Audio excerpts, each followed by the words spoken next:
Hey guys, welcome back to Chapter 9, Thermochemistry. So in the last video, we introduced this idea of heat. So we looked at how we calculate how much heat is absorbed or released by a system. And we said we can determine that if we know three variables, if we know what substance we're dealing with, so we can determine the heat capacity, if we can monitor the change in temperature, and then if we know how much of that substance we have, we know the mass. What we're going to look at today is a very common application of this idea of heat exchange. And the application is in a scenario called calorimetry. So here's our scenario. If we have an isolated system, so what's an isolated system? An isolated system means energy is neither lost or absorbed. So we close up the system and all of the energy that's in there stays in there. It's isolated. So if we have an isolated system, the energy lost as heat from one substance is exactly equal to the heat gained by another substance, okay? So what we're going to see in these scenarios is we're going to heat up a piece of metal, okay? We are going to drop that hot piece of metal into an isolated system. That hot piece of metal is going to exchange energy with a sample of water, okay?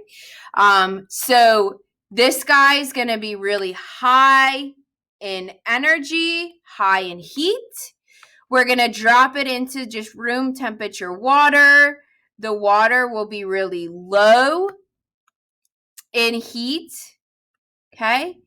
So if we drop a hot piece of metal into room temperature water, we're going to see that the energy gets transferred from the piece of metal to the water, okay? I don't love how they wrote this in your textbook, so let me just cross that out. So what we're going to see is that the metal is going to lose energy, right? It's going to be really hot and then it's going to cool down. So it's going to release some of its heat or some of its energy.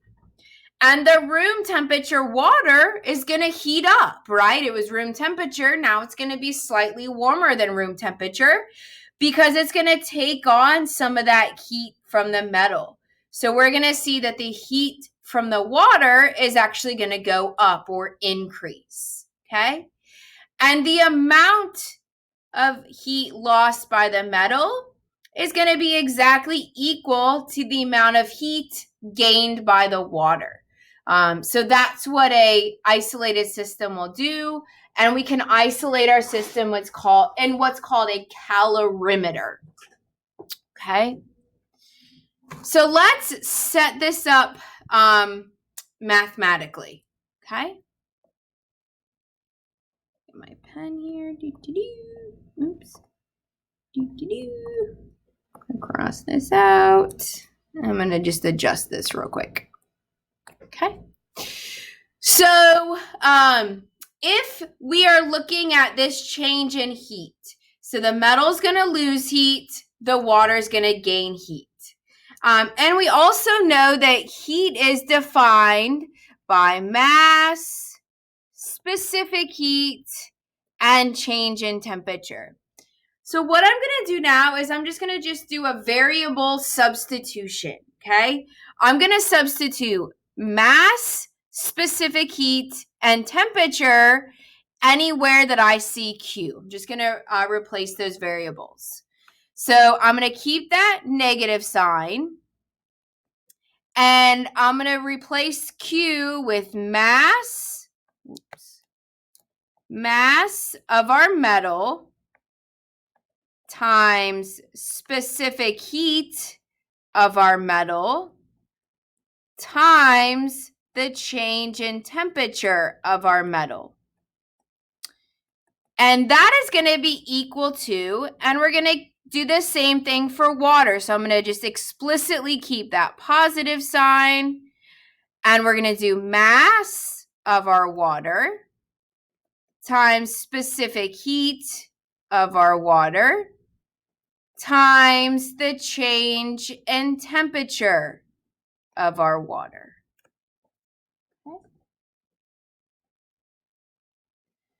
So what we have put together here in this scenario is something that we can track in the lab, okay? So let's think about this scenario. If I have a block of metal, can I determine the mass of a block of metal? Yeah, I can. That's easy. I go put it on a scale so I can weigh a block of metal. Can I monitor the change in temperature for a block of metal? Well, yeah, that's pretty easy too, right? What instrument do I need to track the temperature change? I just need a thermometer. So that's easy to track. Okay. Let's go over to the water side.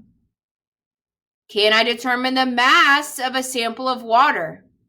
Yeah, that's easy. Again, just put it on a scale, put it on balance. Specific heat of water is a very, very well-known number. So if we're using pure water, the specific heat is 4.18 joules grams Celsius. So we know the specific heat of water. That's a really well-known number. And can we monitor the change in temperature for water? Yeah, we can do that. Again, we just need a thermometer. Okay. So what we've set up is a scenario where we can determine an unknown piece of metal by solving for the specific heat. So here's how your experiment is going to go. You are going to take a piece of metal. You are going to put it into some boiling water and heat up that piece of metal for like 10 minutes. At that point, you're going to assume that the water and the metal are the same temperature, roughly 100 degrees Celsius, right? Before you boil your piece of metal, you're going to put it on a scale, get the mass of it. Okay, so now you've got a 100 degrees Celsius piece of metal. You know the mass of it. You are then going to take that piece of metal.